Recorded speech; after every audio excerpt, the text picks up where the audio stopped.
Hi there YouTube, this is Parker from TeamShockWaves, and today I'm with Jenny. You guys requested a lot of her new Synchron deck, based on this new support from the Synchron Extreme structure deck. Jenny, what do you think of this new support so far? Well, there are a couple cards that I just really adore. I think are super good in this deck. But so there's like a 10 new cards. Not every single one of them is useful, I would say. Yeah, I see there's maybe like 3 or 4 that was useful in like just overall like competitive play. It's certainly not competitive in terms that it will compete with Clifford or Burning Abyss or Shadow. But I think it is a very fun deck and it will pull off spectacular combos when you draw things right. Alright, then you want to start with the deck profile? Okay, sure. Okay, so let's start with extra deck. So I play 2 Formula Synchron. 3 would be really nice, but really there's no room for it. And then Mistborn Closolas, you want a level 3 to sort of level up when you were synchroning. And Armorion for level 4, it also makes some really good play. Armades for generic 5, and then Liberian, of course.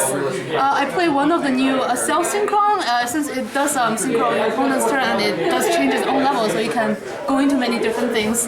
And then one Jet Warrior, I believe that's what it's called.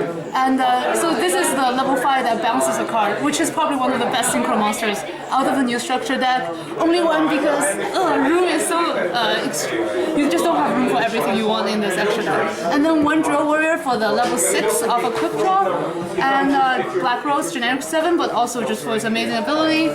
Scrap for the generic 8, and a Road Warrior for all the necessary Quasar plays.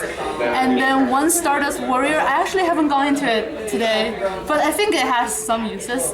And then finally, I do play Shooting Star and Shooting Quasar because this deck actually doesn't do very well at responding to your opponent, especially during their turn. So having Quasar is very important. It's just a good thing to have on the field, even if it doesn't. Even in this format, it probably doesn't win your game automatically. And then for the main deck, it's 40, and for spells I play 2 Forbidden Lands and 3 MST. It's probably necessary because how many Vanity's Emptiness and all sorts of other trap are running around this format. And then I have 1-for-1 Foolish Burial, triple Rhoda, and triple Tuning, which is very standard for a quick draw jump dog like that. And finally, I play 2 of the field cards from the new structure deck. It is actually very good at setting up plays, so you can swap any tuner in your hand for something else more useful. And the fact that it allows you, on your opponent's turn, it's especially powerful, almost like a trap.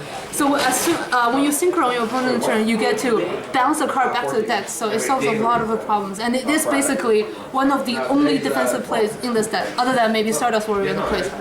And so for monsters, let's start with Synchron. 3 Quickdraw and 3 Junk, because I just want to combo up in this deck. And then 2 Jet Synchrons. This deck really should be playing 3 Jet, so when I actually get it, I will have 3, but for now I like 2. And then Unknown and Symphonic Warrior bases. So that's a standard machine tuners this deck used to play, but probably at least one of them is getting swapped for another Jet. And then I play a 3-card Pine Engine, Glove, Spore, and Dandelion. Glove is great in this deck, the other 2 are mediocre and you can consider changing them. For non-tuners, 3 Doppel Warrior, necessary for all the combos. 2 Level Eaters. Level Eaters is really important if you want Quasar. Right now I play 1 Spell Striker, 1 Cobalt Hedgehog, and 1 Tuning Rare. So I'm probably going to swap in a Synchron Explorer because Synchron Explorer is actually really good after a few more testing today.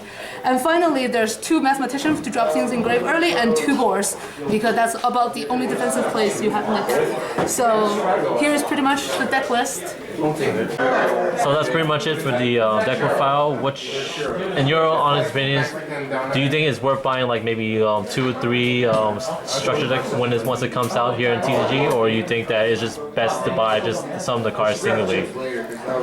I think it really depends on whether you have all the other cards necessary for this deck, because I do think the new structure deck contains all the other basic stuff too. So if you don't have the deck already, you should probably get 3 structure deck. For myself, I am probably just going to get the singles because I think that makes my life easier. Yeah. All right then. Any final thoughts about the new support before we head out?